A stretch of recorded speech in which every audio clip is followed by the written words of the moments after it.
하나님의 말씀 봅니다. 하나님의 말씀은 에베소서 4장 1절에서 6절, 신약성경 313쪽입니다. 그러므로 주 안에서 갇힌 내가 너희를 권하노니 너희가 부르심을 받은 일에 합당하게 행하여 모든 겸손과 온유로 하고 오래 참음으로 사랑 가운데 서로 용납하고 평안을 매는 줄로 성령이 하나 되게 하신 것을 힘써 지키라. 몸이 하나요 성령도 한 분이시니 이와 같이 너희가 부르심의 한 소망 안에 부르심을 받았느니라. 주도 한 분이시요 믿음도 하나요 세례도 하나요 하나님도 한 분이시니 곧 만유의 아버지시라. 만유 위에 계시고 만유를 통일하시고 만유 가운데 계시도다. 1장부터 3장까지는 그리스도 안의 신자의 지위에 대해서 이야기했다. 그 다음 4장 1절부터 6장 20절까지는 이 땅에서 신자들의 실천에 관한 이야기다. 그러면서 이 땅에서의 삶을 위한 권면, 그리스도인의 숙제. 그래서 4장에는 새로운 연합, 5장은 새로운 행합, 6장은 새로운 강건함, 이걸 얘기하는데 오늘 4장은 새로운 연합에 대한 이야기다. 그런 의미에서 오늘 제목은 하나됨을 지키자. 연합이 하나 되는 거잖아요. 그래서 오늘 앞부분만 새로운 연합에 대한 서론 부분입니다. 그래서 이 땅에서의 신자의 실천, 그래서 에베소 4장 1절에서 6장 20절, 그리스도 안에 있는 신자의 지위를 말하고 그에 따라 그리스도인의 실천을 말한다. 바울은 신자들에게 지위에 걸맞는 부르심에 합당하게 행하라고 권면하면서 5가지의 행함을 명하고 4가지 관계의 중요성에 대해서 명령한다. 오늘 요절은 그러므로 주 안에서 갇힌 내가 너희에게 권하노니 너희가 부르심을 받은 일에 합당하게 행하여 하는 것. 오늘 에베소 4장 1절에서 5장 20절은 바울은 신자들에게 그들의 지위에 걸맞는 삶을 5가지 행함으로 명령한다. 그래서 4장 1절에서 6절은 바울은 신자들이 하나됨 가운데 행하라고 한다. 이것에 대한 교훈은 그리스도인의 하나됨은 성숙의 근원이며 그리스도는 성숙의 목표이다. 자, 그래서 오늘 4장 1절은 하나됨에 대한 이야기다. 그래서 4장 1절은 하나됨에 대한 이야기다. 1절에서 6절은 부르심에 합당한 삶. 그러므로 주 안에서 갇힌 내가 너희를 권하노니 너희가 부르심을 받은 일에 합당하게 행하여 그러므로 주님 안에서 갇힌 몸이 된 내가 여러분에게 권합니다. 여러분은 부르심을 받았으니 그 부르심에 합당하게 살아가십시오. 우리 사람이 있어요. 우리를 부르신 분이 있다. 우리를 부르셨는데 그 부르심은 분은 누굽니까? 하나님입니다. 하나님이 우리를 불러서 뭐가 되게 하셨어요? 자녀 삼아 주셨어요. 그러면 우리는 하나님의 자녀다운 삶을 살아야 돼. 그 자녀다운 삶이 뭐냐? 이 부르심에 합당한 삶이라고 하는 겁니다. 자, 이도표를 1절을 다시 이야기하면 하나님이 우리 사람을 불러서 하나님의 자녀가 되셨다. 이걸 다른 말로 교인이 되게 했어요. 교인이.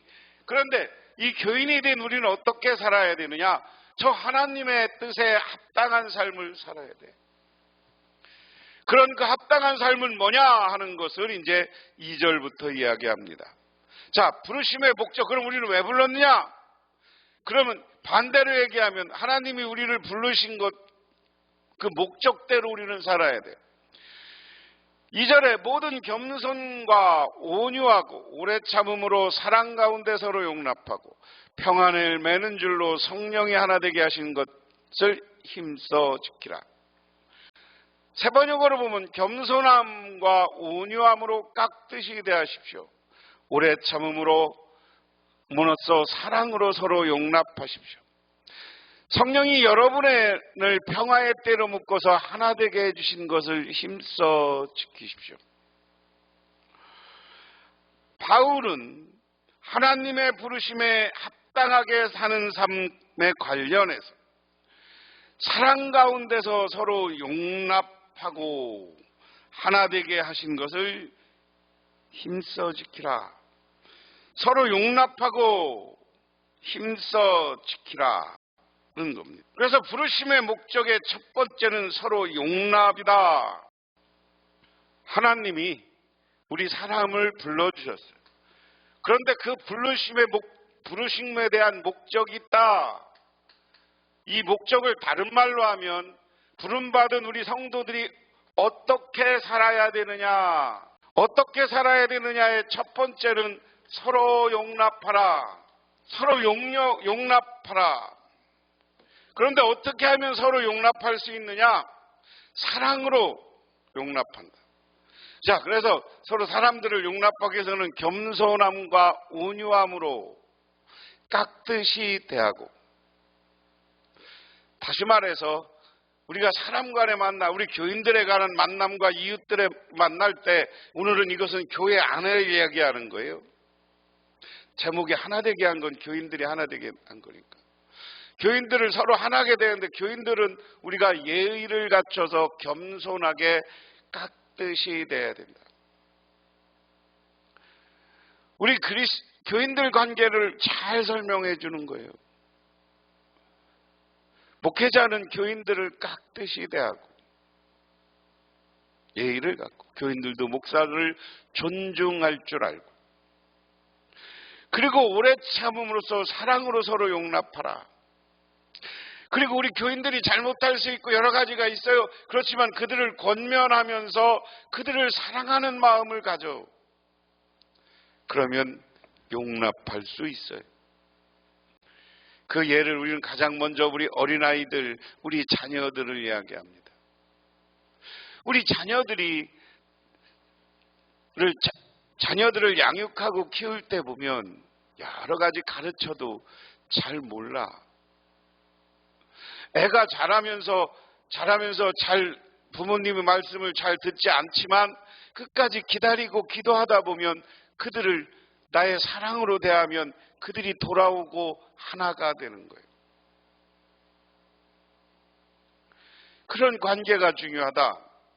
그러면서 성령이 여러분을 평화의 띠로 묶어서 하나 되게 해주신 것을 힘써 지키죠. 평안을 매는 줄로 성령이 하나 되게 하신 것. 오늘 제목을 우리는 하나됨을 지키자. 그런데 우리가 교회로서 하나 되게 했는데 하나님이 우리들에게 평화의 띠로 묶었다. 평화의 띠로 묶었다는 것은 우리가 사랑과 평화의 마음으로 우리를 서로 묶어 하나 되게 했어. 그런데 평화로운 관계가 하나 되게 하는 것을 우리는 지켜야 돼.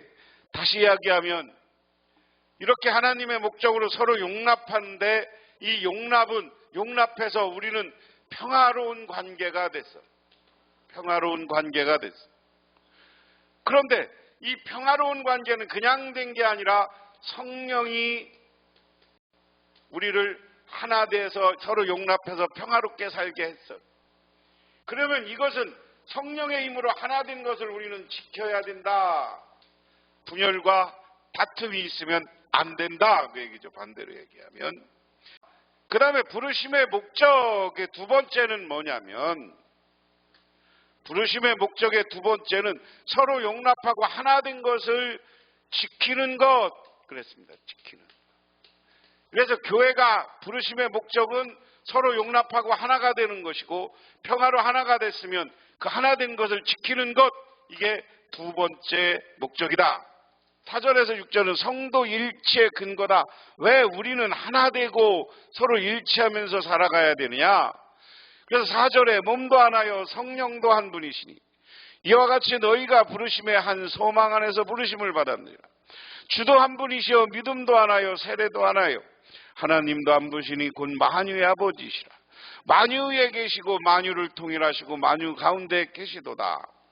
이걸 세번역으로 보면 그리스도의 몸도 하나요 성령도 하나입니다.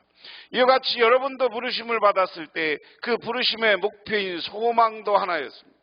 주님도 한 분이시오, 믿음도 한 분이시오, 세례도 한 분이시오, 하나님도 한 분이시오. 하나님의 모든 것이 아버지시오, 모든 것 위에 계시고 모든 것을 통하여 계시고 모든 것 안에 계시는 분입니다. 바울은 성도들에게 성령께서 하나 되게 하신 것을 지켜야 하는 주요한 근거와 그 여러 요소를 제시합니다. 그는 먼저 그리스도의 몸이 하나라는 것을 성도들이 하나 되어야 된다는 근거로 제시합니다. 하나됨은 몸, 성령, 소망, 주, 믿음, 세례, 하나님이 각각 하나뿐인 것을 강조합니다. 본 단락 4절에서 6절까지는 하나라는 단어를 7번 사용합니다. 이 단어는 단순한 연합을 의미하는 것이 아니라 성도라는 존재의 본질을 나타내는 것입니다. 이것은 4절에서 분명히 드러납니다. 이와 같이라고 번역된 카소스는 무엇처럼이라는 뜻입니다. 즉 성도들이 부르심을 받은 것이 몸이 하나요 성령도 한 분인 것의 결론이 아니라 그 부르심의 본질이 바로 하나라는 것입니다. 자, 우리가 왜 하나 돼야 되느냐 하는 겁니다. 하나됨은 다 하나다. 우리는 하나됨이 돼야 된다. 그 이유는 몸도 하나요. 두 번째 뭐가 하나예요? 성령도 하나입니다. 세 번째는 또 뭐가 하나라는 건 소망도 하나예요. 주님도 하나예요. 다섯 번째는 뭐가 하나입니까? 믿음도 하나다. 세례도 하나고 마지막에 이게 다 하나예요. 그러니까 하나님도 한 분이요. 그럼 이게 다 하나인데 우리 교회가 분열되면 되겠냐? 아니지 않냐는 겁니다. 분열되면 안 된다. 분열은 이 하나님의 이것을 역행하는 겁니다. 그래서 우리는 이 하나됨을 지키고 교회가 하나됨을 지키고 서로 사랑의 하나됨을 지키고 이것을 통하여서 오늘 아버지 하나님께 모든 것을 영광 돌리고 아버지 하나님의 뜻대로 사는 것, 이건 하나 되는 것이다. 언제부턴가 우리 교회 안에 인간의 욕심과 여러 생각 때문에 우리 교단이 나눠지고 한국교회가 분열돼 있어요. 이거 하나님이 원하시는 거 아니에요. 하나님의 뜻 사랑 안에서 서로 용납하고 하나가 될 때 하나님은 우리 교회 안에 충만한 은혜와 축복을 채워줘요. 충만한 은혜와 축복을 채워줘요. 그래서 우리는 분열된 우리 교회들이 마음이 분열된 우리 교인들이 하나가 되어서 미래를 향해서 우리 하나님의 교회를 일구고 부흥을 위해서 앞으로 전진해 나가야 되는 줄 믿으시기 바랍니다. 기도하겠습니다. 하나님 고맙습니다. 우리들 주 안에서 하나 되게 하옵소서.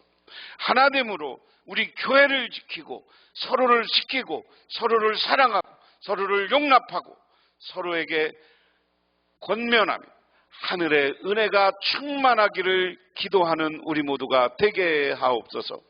우리 복명교회가 이제 새로운 역사적 전환기회가 되었습니다. 온 교우가 한 마음이 돼서 앞으로 나가고 새로운 부흥의 전기를 만들어가게 하옵소서. 예수님 이름 받들어 기도드리옵나이다. 아멘.